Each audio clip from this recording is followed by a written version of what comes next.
sourire masqué.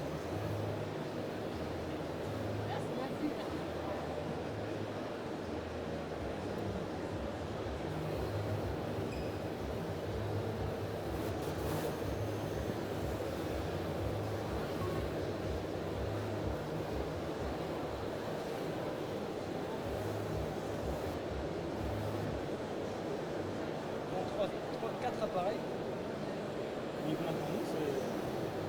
Voilà. 4 appareils qui ont 3 objectifs chacun.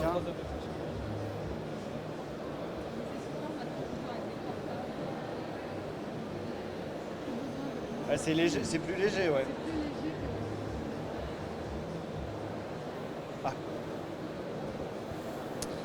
Eh bien, bonjour à tous et bienvenue sur ce talk qui traitera donc de l'internationalisation des startups françaises du secteur de l'agri-food tech. Je suis Adrien Calatayoud, responsable de la cellule innovation pour les sujets donc du coup agri-food tech au sein de Business France. Et j'ai le plaisir d'accueillir Ariane Voyadzakis de BPI France, qui est responsable également de la cellule innovation sur l'agroalimentaire. Bonjour Ariane. Bonjour Adrien. Et également Fabien Lebourdiac, qui est donc fondateur de la startup Vegetal Signals, donc une deep tech basée à Bordeaux qui traite et qui nous parlera de l'électrophysiologie des plantes. Oui, absolument. Ouais, voilà, je pense qui n'est pas un sujet sur tout le monde, sur lequel tout le monde est très familier. Et donc justement, peut-être nous en dire quelques mots de plus et puis peut-être discuter aussi de cette période difficile qui a été, que tout le monde a connue et comment elle a impacté justement votre activité à la fois en France et à la fois à l'international. Oui. Entendu. Alors notre activité, c'est on développe des solutions pour de l'agriculture de précision et ce sont des solutions qui sont basées sur l'analyse de biosignaux dont on extrait une information pour informer les agriculteurs d'un certain nombre de phénomènes qui se passent dans leurs champs, en particulier des stress rencontrés par les cultures. Alors ces biosignaux en particulier, ce sont des signaux électriques que l'on vient mesurer dans la tige des plantes, voilà, tout simplement. Donc concrètement, vous insérez des sondes à l'intérieur des tiges des plantes pour connaître leurs besoins, que ce soit en termes d'aliments, de nutriments, d'eau également. C'est bien ça ? C'est exactement ça. Alors, donc on mesure l'activité électrique, donc un champ électrique à très très haute fréquence. Et notre boulot, c'est donc on mesure une sorte de bruit, un grésillement, et on étudie les déformations de ce grésillement au cours du temps. Et ces déformations sont spécifiques du stress que rencontre la plante. Donc on est capable de dire si une plante a soif et de combien elle a soif d'une certaine manière. On est capable de dire si elle est malade, agressée par un insecte. Et puis on développe un certain nombre d'autres applications, puisqu'on a remarqué notamment que des paramètres de rendement eux-mêmes laissent une trace dans cette activité qui est une activité finalement d'origine biologique. Donc c'est une fenêtre ouverte sur la vie de la plante. Et voilà, on essaye donc de documenter au maximum tout ce qui se passe dans un champ grâce à cette technologie. Finalement, c'est de la neuroscience appliquée aux plantes. Alors, c'est tout à fait de la neuroscience appliquée aux plantes et c'est un projet qui est issu d'un travail de neuroscience, effectivement. Aujourd'hui, quels sont vos marchés ? Est-ce que c'est essentiellement la France, essentiellement l'international ? Alors nos marchés, historiquement, on s'est principalement positionné sur la détection du stress hydrique. Alors on sait que c'est une question qui émerge de partout. On commence à se confronter à des situations sur le terrain de stress hydrique. Maintenant, on voit qu'en termes de traction, il y a des poches ou des zones, en tout cas agricoles au niveau mondial, qui sont plus touchées que d'autres. Et c'est vrai que nous, notre traction commerciale se situe principalement dans ces zones, finalement, là où l'agriculteur est confronté à des conséquences importantes économiquement, en particulier avec des pertes de rendement. Voilà, ce sont des endroits où, de façon privilégiée, il faut commencer à penser une agriculture un peu différente. Et donc là, nos outils ont toute leur place dans ce genre de situation. Donc finalement, oui, en effet, les marchés à l'international sont un des facteurs de priorité pour vous ? Alors absolument, ça l'est devenu, mais un peu presque par surprise. C'était pas prévu historiquement dans le business plan.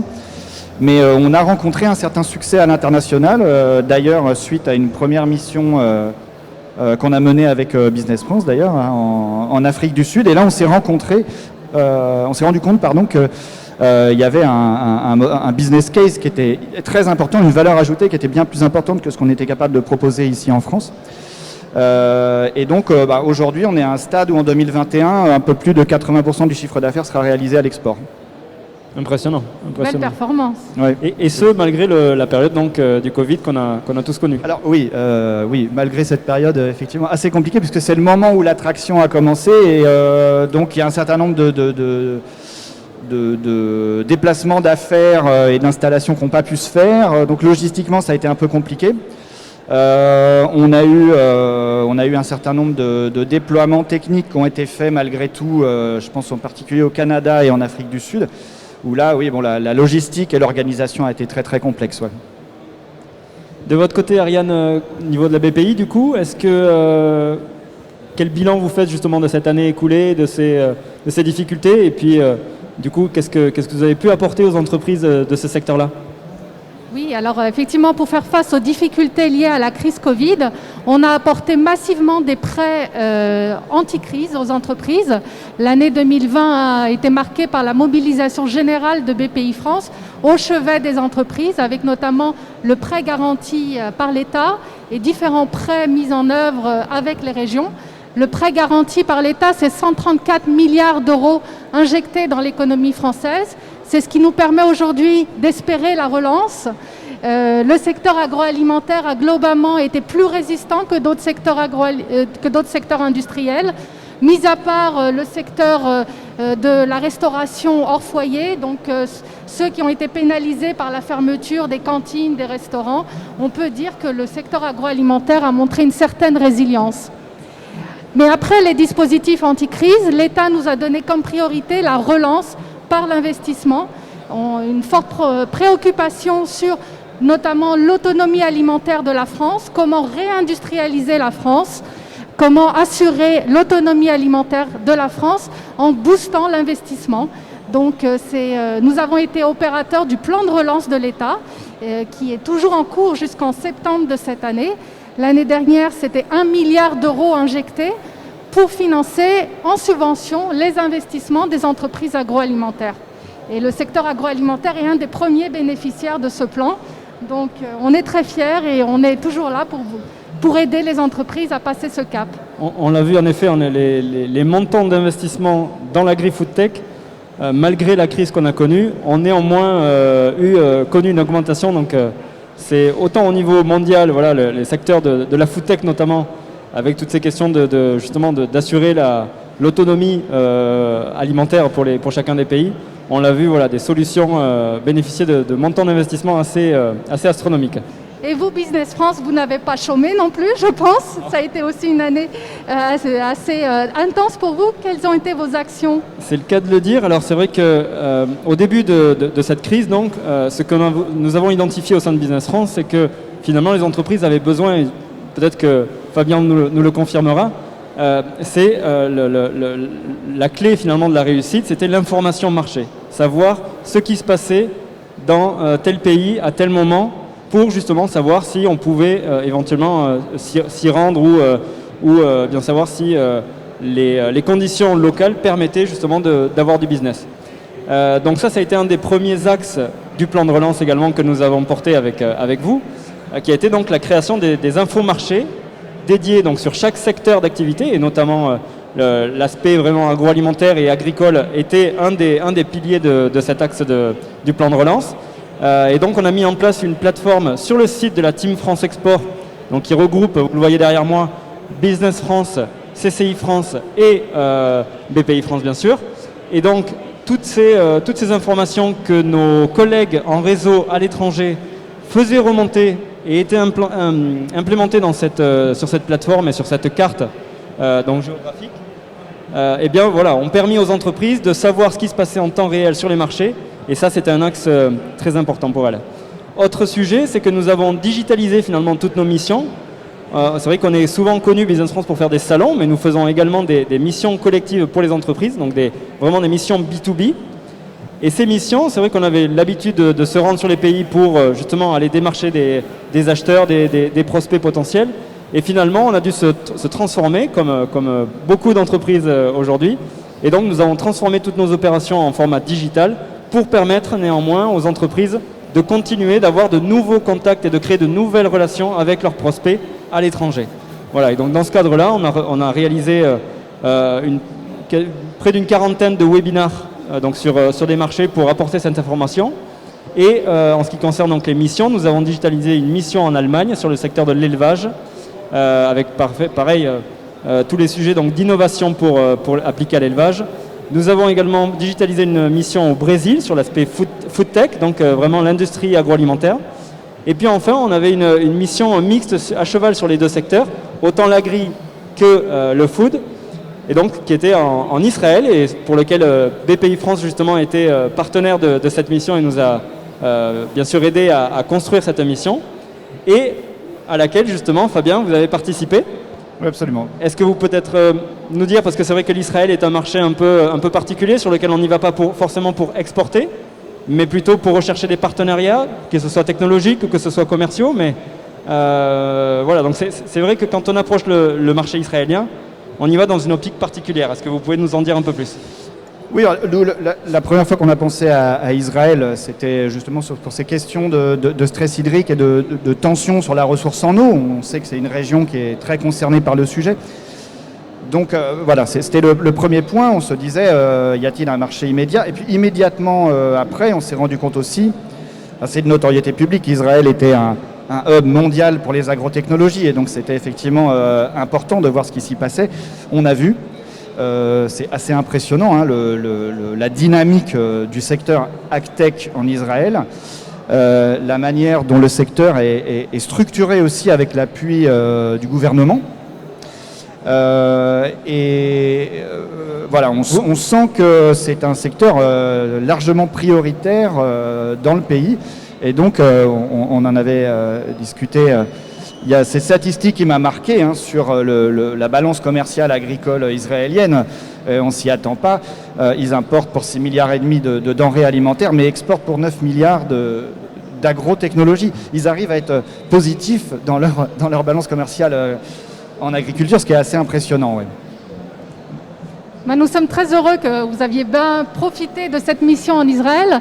Et Adrien, par rapport à toutes ces missions, comment vous aidez les entreprises à choisir la meilleure, notamment les startups qui ne peuvent pas être partout ? Alors c'est vrai que la priorisation des marchés est un sujet crucial pour les entreprises, puisque en effet, avec des équipes assez réduites, finalement, on peut difficilement aborder tous les marchés, d'où l'importance pour nous de vous aider justement à identifier les marchés avec le plus de potentiel.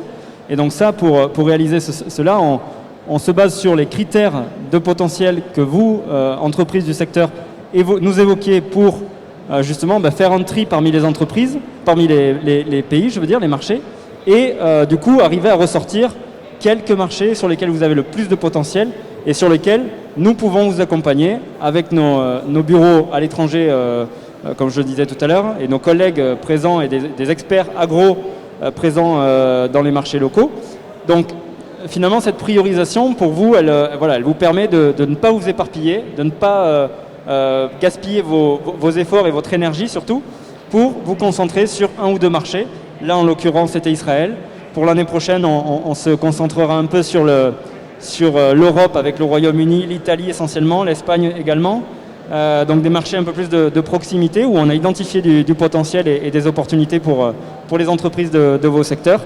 Donc voilà, c'est un aspect vraiment aussi, cette priorisation marché qui est primordiale, je pense, pour les startups notamment, voilà, qui, comme je disais, n'ont pas forcément ni le temps ni les moyens humains de se développer partout en même temps. Voilà.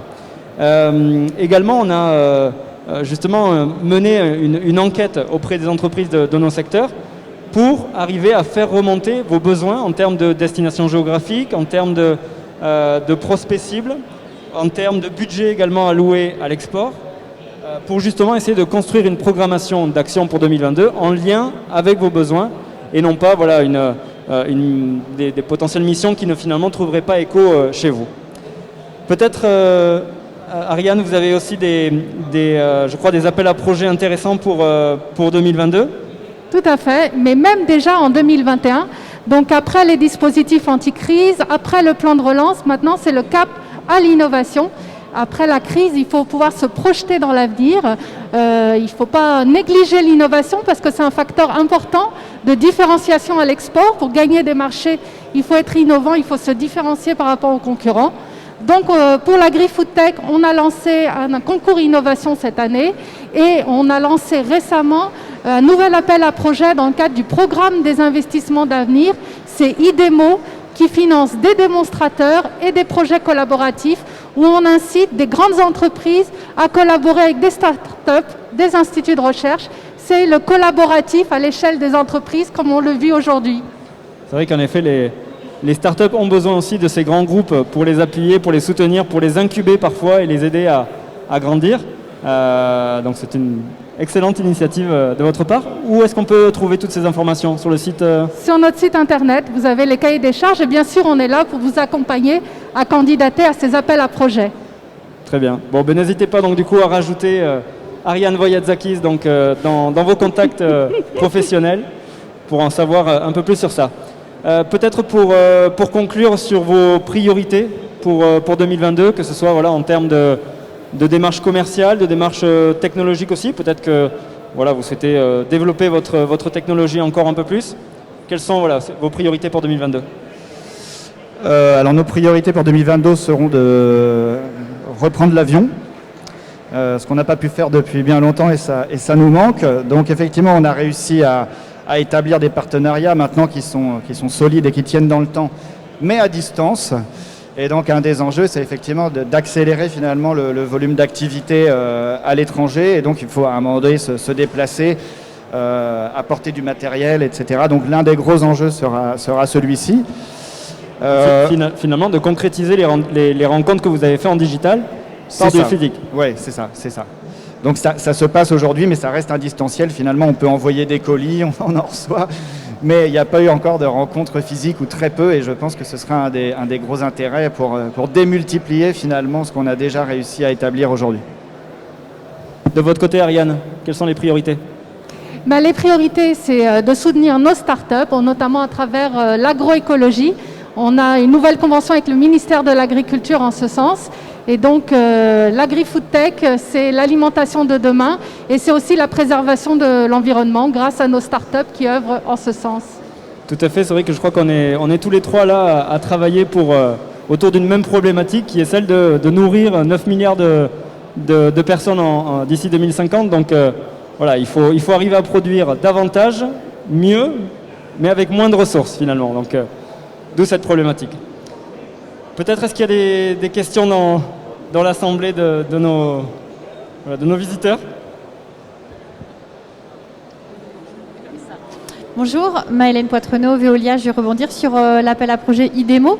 Si vous pouviez nous dire s'il y a des secteurs prioritaires qui seront ciblés sur cet appel à projet et son cadre global.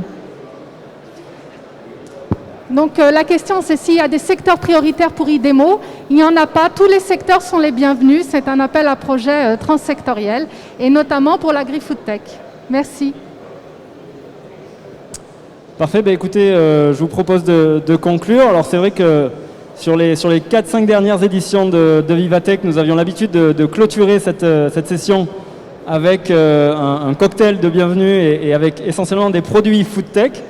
Bon, manque de chance cette année, ce ne sera pas possible. Pour l'année prochaine. Mais on les garde pour l'année prochaine, en effet, avec de nouvelles innovations sur l'aspect agroalimentaire. Et donc, on espère vous retrouver très, très nombreux, on espère vraiment sur l'édition 2023. Et puis, n'hésitez pas, du coup, à nous recontacter pour voilà, toutes vos démarches à l'international. Nous sommes là, que ce soit BPI France, donc pour les aspects financement et innovation, Business France et les CCI, donc pour l'aspect vraiment commercial. Et donc voilà, n'hésitez pas à nous recontacter ou à nous suivre sur les réseaux sociaux.